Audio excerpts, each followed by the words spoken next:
Hello दोस्तों, movies trailer for you channel में आपका स्वागत है। आज जिस मूवी को मैं एक्सप्लेन करने जा रही हूँ वो फैंटास्टिक बीस्ट सीरीज का third part the secret of Dumbledore है। तो चलिए चलते हैं फैंटास्टिक बीस्ट की मैजिकल दुनिया में। मूवी की शुरुआत में एक प्रोफेसर डम्बलडोर एक रेस्टोरेंट में बैठकर किसी का इंतजार कर रहे होते हैं। ये कोई और नहीं गेराल्ड ग्रिंडेलवाल्ड था। वो उन्हें देखकर मुस्कुराता है पर उसकी नज़र लॉकेट पर पड़ती है, जिसे देखकर वो बोलता है कि ऐसा महसूस होता है कि वो उसके गले में आज भी बंधी हुई है। तब डम्बलडोर उसे पागलपन रोकने के लिए कहते हैं, पर ग्रिंडेलवाल्ड उसे बोलता है कि हमने यही तय किया था पर तुमने साथ छोड़ दिया।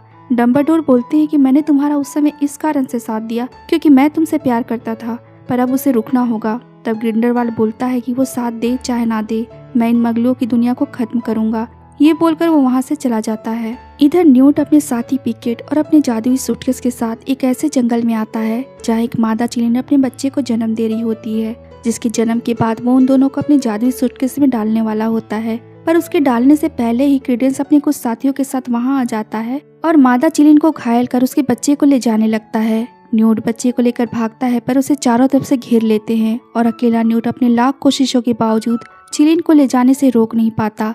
वे उसे अपने साथ ले जाते हैं। अब थका हारा न्यूट वापस उस मादा चिलिन के पास आता है, जहां वो देखता है कि एक बार फिर से उस घायल चिलिन ने एक दूसरे जुड़वा चिलिन को जन्म दिया है, पर बच्चे के जन्म के थोड़ी ही देर बाद वो मर जाती है। अब न्यूट उस बेबी चिलिन को संभालता है पर घायल होने की वजह से वो बेहोश हो जाता है। तब पिकेट उसे बेहोश देखकर सूटकेस से एक नेलीगेस्टस को बुलाता है, जो अपने शरीर को बैलून की तरफ फुलाकर उन्हें उड़ाकर रेस्क्यू करता है। इधर क्रीडेंस उस बेबी चिलिन को ले जाकर ग्रिंडेलवाल्ड को देता है। तब वो वहीं उस बेबी चिलिन का गला काट देता है और उसे ऐसा करते क्वीनी देख लेती है और ये देखकर वो सहम जाती है। तभी ग्रिंडेलवाल्ड को चिलिन के ब्लड में कुछ विजन दिखाई देता है, जिसमें वो न्यूट उसके भाई थीसियस और डम्बलडोर को साथ में देखता है। यहाँ न्यूट अपने भाई थीसियस के साथ डम्बलडोर से मिलने उनके घर आते हैं, जहाँ उनकी मुलाकात डम्बलडोर के भाई एवरफोर्ड से होती है। यहाँ डम्बलडोर उनके आने पर थीसियस को अपना लॉकेट दिखाते हैं। उस लॉकेट को देखकर थीसियस उनसे पूछता है कि ये तो ब्लड पैक लॉकेट है और इसमें खून किसका है। तब डम्बलडोर बताते हैं कि इसमें उनका और ग्रिंडेलवाल्ड का ब्लड है। जब वे दोनों यंग थे तब उन्होंने एक लॉकेट बनाया था, जिससे चाहकर भी वो अलग नहीं हो सकते। अगर कोशिश भी करते हैं तो इसकी कीमत अलग होने वाले के जान से होगी। यही कारण है कि वे दोनों एक दूसरे के खिलाफ नहीं जा सकते। फिर डम्बलडोर थीसियस को उसके साथ शामिल होकर काम करने के लिए बोलते हैं ताकि ग्रिंडेलवाल्ड को रोका जा सके। यहाँ क्रीडेंस मिरर के सामने खड़ा होता है। तब वो अपने पीछे क्वीनी को खड़ा देखता है। ये देखकर उसे अच्छा नहीं लगता। उसे लगता है कि उसकी जासूसी की जा रही है और उससे पूछता है कि उसे उसका दिमाग पढ़कर क्या पता चला। तब क्वीनी बताती है कि वो एक डम्बलडोर है और उसे ग्रिंडेलवाल्ड ने इसे बताया है। वो डम्बलडोर परिवार का ऐसा राज है जिसे वे बाहर आने देना नहीं चाहेंगे, पर ग्रिंडेलवाल्ड चाहते हैं कि वो डम्बलडोर को मार डाले। जाने से पहले वो ये बताती है कि वो दिमाग पूरा पढ़ती है, पर हर बार वो सब कुछ नहीं बताती। क्रीडेंस जब अपने पीछे मिरर में देखता है तो यहाँ फॉरगिव मी का मैसेज लिखा होता है। यहाँ क्वीनी के जाने के बाद निराश और उदास जेकब अपनी बेकरी पर ध्यान नहीं दे पा रहा होता है। वो हर समय क्वीनी के ही ख्यालों में खोया रहता है। तभी जेकब की नज़र सड़क के उस पार बैठी एक लेडी पर पड़ती है, जो उस समय बुक पढ़ रही थी, जो थोड़ा अजीब था। कुछ लड़के परेशान करने उसको आ जाते हैं। ये देखकर उन लड़कों को रोकने के लिए वो बाहर आता है। तब हमें पता चलता है कि ये प्रोफेसर लाली है, जो ये सब नाटक जेकब का ध्यान आकर्षित करने के लिए करती है। प्रोफेसर लाली जेकब को उन लोगों का साथ देने के लिए बोलती है ताकि पूरी दुनिया को ग्रिंडेलवाल्ड के आतंक से बचाया जा सके। तब जेकब उनका साथ देने के लिए राजी हो जाता है। अब यहाँ एक ट्रेन में न्यूट थीसियस, जो कि ब्रिटिश ऑर्डर ऑफिस का हेड था, यूसुफ कामा फ्रेंच परिवार का वंशज, बंटी न्यूट की सहायक, जेकब और लाली को साथ में देखते हैं। न्यूट प्रोफेसर डम्बलडोर के प्लान को बताता है कि चूंकि ग्रिंडेलवाल्ड के पास टुकड़ों में फ्यूचर को देखने की ताकत है, तब वे कोई प्लान नहीं बना सकते। अगर बनाएंगे तो ग्रिंडेलवाल्ड को पता चल जाएगा, इसलिए प्लान ये है कि कोई प्लान ही नहीं है, ताकि ग्रिंडेलवाल्ड को कंफ्यूज किया जा सके। इसके बाद न्यूट जेकब को डम्बलडोर का दिया हुआ छड़ी उसे देता है, थीसियस को एक टाई जो कि एक पोर्ट की है, लाली के पास बुक पहले से ही था, बंटी को डम्बलडोर का दिया हुआ लेटर जो पढ़ते ही जल जाता है। यूसुफ कामा कहता है कि उसके पास वो है जो उसे चाहिए। इसके बाद ट्रेन बर्लिन स्टेशन पर रुकता है, जहाँ से बंटी न्यूट की जादुई सूटकेस को लेकर चली जाती है। वहीं कामा भी उतर जाता है। बाकी सभी जादुई दीवार से जर्मनी के जादुई मंत्रालय में जाते हैं, जहाँ एक टी पार्टी चल रही होती है। यहाँ पर इंटरनेशनल कॉन्फेडरेशन के सुप्रीम लीडर के चुनाव के लिए लुई और सेंतोस नाम के दो कैंडिडेट खड़े हुए थे। जिसके वर्तमान सुप्रीम लीडर एंटोन वोगल थे, जिसे न्यूट एक मैसेज देता है कि डंबलडोर ने बोला है कि आसान नहीं सही राजू ने। पर जब वोगल ने ग्रिंडेलवाल्ड के मगलों के प्रति किए गए सभी आरोपों को सबूतों के अभाव में मुक्त कर दिया, तब उन्हें समझ में आता है कि वोगल भी उससे मिल चुका है। तभी हेलमेट नाम के मिनिस्ट्री के एक शख्स ने थीसियस को बेहोश कर उसे वहां से ले जाने लगता है। तब हमें पता चलता है कि वोगल ही नहीं, पूरा जर्मन मंत्रालय ग्रिंडेलवाल्ड के सपोर्ट में है। इधर एवरफोर्थ को मिरर में एक संदेश लिखा मिलता है कि how is like to be alone. Newt, Jacob और प्रोफेसर लाली के साथ जर्मन मंत्रालय थीसियस का पता लगाने जाते हैं, पर वहां से उसे थीसियस के बारे में कोई जानकारी नहीं मिलती। तब वे सभी प्रोफेसर डंबलडोर से मिलने आते हैं। तब प्रोफेसर डंबलडोर बताते हैं कि थीसियस को अर्स्टार जेल में रखा गया है, जो मंत्रालय द्वारा गुप्त रूप से चलाया जा रहा है। इधर बंटी उस जादुई सूटकेस के साथ एक दुकान में जाती है और वहां उस सूटकेस के आधा दर्जन रेप्लिका बनाने का ऑर्डर देती है। इधर कामा ग्रिंडेलवाल्ड के पास आता है और बताता है कि उसे डंबलडोर ने उसकी जासूसी करने के लिए भेजा है।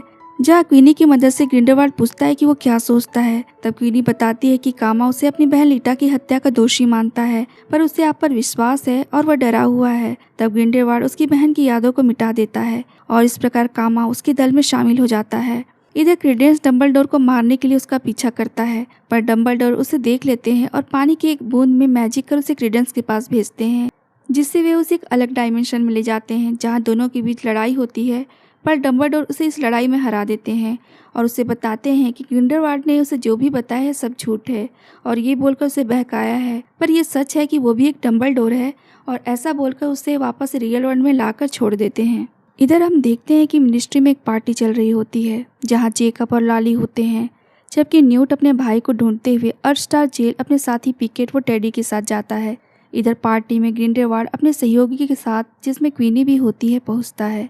पार्टी में ग्रिंडेलवाल्ड भी अपने आप को चुनाव में एक कैंडिडेट घोषित करता है। इधर पार्टी के बीच में सेंटोस को जो ग्लास में जाम दिया जाता है वो कुछ अजीब सा था। इसे देख लाली को कुछ शक होता है, जिसे वो अपने जादू से गिरा देती है और ध्यान भटकाने के लिए लाली जैकब के वांड को घुमाती है, जिससे जैकब कंट्रोल नहीं कर पाता और चारों तरफ अफरा तफरी मच जाती है।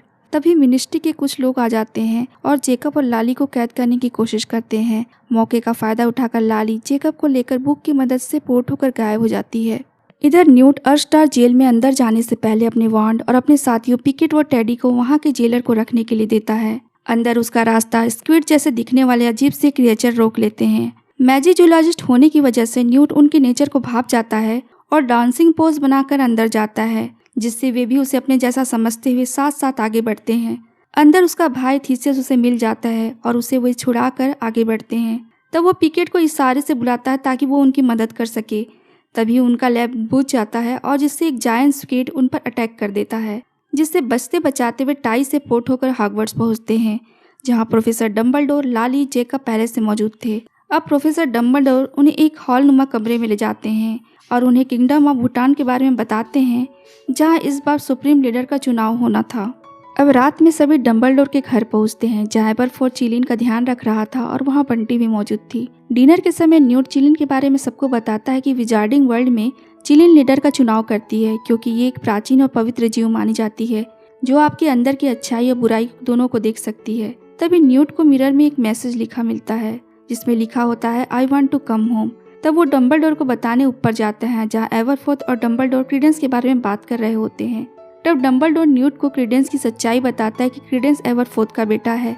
उसे हालोगा की एक लड़की से प्यार हुआ था जिससे क्रीडेंस पैदा हुआ, पर उन्हें इसकी जानकारी नहीं हो पाई और वो हमसे अलग हो गया। क्रीडेंस के बारे में ये भी पता चला कि फिनिक्स पक्षी उसके पास इसलिए आता है क्योंकि वो मरने वाला है। डंबलडोर अपनी बहन अरियाना के बारे में उसे बताते हैं कि वो भी क्रीडेंस की तरह एक ऑब्स्क्यूरल थी, जो कि एक रात एवरफोर्थ, डंबलडोर और ग्रिंडेलवाल्ड के बीच बहस में एक दूसरे पर छड़ी निकालने के बाद दुर्घटनावश एरियाना मारी गई थी, जिसके लिए डंबलडोर आज भी खुद को दोषी मानते हैं। यहाँ ग्रिंडेलवाल्ड सभी को तैयार रहने और कामा को अपनी वफादारी सिद्ध करने के लिए बोलते हैं। इसके बाद ग्रिंडेलवाल्ड नेक्रोमैनी के जरिए उस मृत चिलिन को जीवित करता है, जो उसके आगे अपना सिर झुकाता है। तभी पानी में ग्रिंडेलवाल्ड को एक विजन दिखाई देता है, जिसमें वो देखता है कि उस दिन एक और जुड़वा चिलिन पैदा हुई थी। तब वो क्रीडेंस पर नाराज होता है और दूसरे चिलिन को ढूंढने और मारने का आदेश देता है। इधर न्यूट अपने सभी साथियों के साथ हॉगवर्ट्स के रूम ऑफ रिक्वायरमेंट में आता है, जहाँ पर प्रोफेसर डंबलडोर जादुई सूटकेस के 5 रेप्लिका के साथ खड़े थे। अब सभी को एक एक सूटकेस दिया जाता है। अब सभी पोर्ट होकर किंगडम ऑफ भूटान में पहुंचते हैं। जेकब और डंबलडोर साथ में थे। तब डंबलडोर उसे बताते हैं कि उसके सूटकेस में चिलिन नहीं है, वो चाहे तो खतरा होने पर सूटकेस छोड़कर भाग सकता है और वो ऐसा ही करता है। इधर लाली और थीसियस अपने अपने सूटकेस को बचाने की कोशिश करते हैं, पर जब वो ओपन होता है तो उसमें से किताब के पन्ने और क्विरिच बॉल निकलती है। जब वे दोनों चारों तरफ से घिर जाते हैं तब यूसुफ कामा उन दोनों को बचाने आ जाता है। क्वीनी इधर जेकब के पास आती है और अफसोस जाहिर करती है कि उसने ग्रिंडेलवाल्ड का साथ दिया, पर ग्रिंडेलवाल्ड के साथ ही क्वीनी और जेकब को पकड़ लेते हैं। न्यूट सूटकेस के साथ आगे बढ़ रहा था पर उसे जादू से कोई बेहोश कर देता है। होश आने पर वो देखता है कि कोई उसके सूटकेस को लेकर जा रहा होता है। वो उसे लेने के लिए सीढ़ियाँ चढ़ता है और अपने सूटकेस को ले भी लेता है, बस वो सूटकेस उसके हाथ में आते ही जलकर राख हो जाता है। इधर उस नकली चिलिन को लाया जाता है और लीडर का चुनाव करने के लिए उसे बोला जाता है, जो जाकर ग्रिंडेलवाल्ड के आगे अपना सिर झुका लेती है। लीडर बनते ही ग्रिंडेलवाल्ड सबसे पहले मगलों के प्रति अपने जंग का ऐलान करता है और जेकब को क्रूसियस कर्स देकर टॉर्चर करता है, जिसे दूसरी कैंडिडेट सैंतोस अपने जादू से ठीक करती है। तभी क्रेडेंस आकर सबको सच्चाई बताता है कि ये चिलिन मर चुका है, जिसे नेक्रोमेंसी के द्वारा जीवित किया गया है, जो कि ग्रिंडेलवाल्ड की एक कठपुतली है। तब न्यूट आकर सबको बताता है कि उस दिन जुड़वा चिलिन पैदा हुए थे, दूसरा अभी भी जीवित है। पर ग्रिंडेलवाल्ड उससे बोलता है कि अगर जीवित है तो कहाँ है। तब वो चुप हो जाता है, पर तभी बुर्का पहने हुए बंटी असली सूटकेस के साथ वहां पहुंचती है, जिसमें से असली चिलिन निकलता है। पर एंटोन अभी भी बोलता है कि पहले वाला चिलिन असली है, पर असली चिलिन के आगे जादू से जीवित हुआ चिलिन वापस मर जाता है। तब सभी को पता चलता है कि ग्रिंडेलवाल्ड झूठा है। अब असली चिलिन को लीडर चुनने के लिए छोड़ा जाता है। तब वो घूमते हुए डंबलडोर के आगे अपना सिर झुका लेती है, पर डंबलडोर उस चिलिन को बोलते हैं कि उस दूसरे लीडर का चुनाव करना होगा। तब वो सेंटस के पास जाकर अपना सिर झुकाती है और अब सेंटस को लीडर चुना जाता है।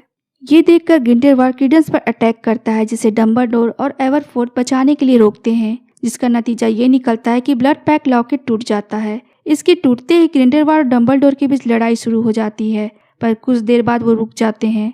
तब डंबलडोर वापस मुड़ता है, जिसे ग्रिंडेलवाल्ड बोलता है कि अब तुम्हें प्यार करने वाला कोई नहीं है और अब तुम अकेले हो। अब सभी लोग ग्रिंडेलवाल्ड को घेरने की कोशिश करते हैं, पर फिर वो वहां से भाग जाता है। क्रीडेंस अब एवरफोर्ड के साथ घर चला जाता है। कुछ दिन बाद क्वीनी और जेकब की शादी होने लगती है, जो कि एक विच और एक मगलू की पहली लीगली मैरिज होती है, जिसमें न्यूट बेस्ट मैन और टीना मेड ऑफ ऑनर होती है। तभी हम प्रोफेसर डंबलडोर को बेंच पर बैठा देखते हैं। जब न्यूट डंबलडोर के पास आता है तब डंबलडोर न्यूट को थैंक्स बोलते हैं, क्योंकि उसके बिना यह सब पॉसिबल ही नहीं था। इसी के साथ मूवी का एंड हो जाता है। आपको मेरा एक्सप्लेनेशन कैसा लगा इसे जरूर बताएं। अगर पसंद आया है तो लाइक करें, शेयर करें और चैनल में नए हैं तो सब्सक्राइब करें और बेल आइकन दबाना ना भूलें, ताकि मेरे आने वाले वीडियो का नोटिफिकेशन आपको समय समय पर मिलता रहे। दोस्तों, चूंकि मेरा चैनल नया है तो आपके प्यार और सपोर्ट की जरूरत है, तो प्लीज़ इसे सब्सक्राइब जरूर करें। Thank you.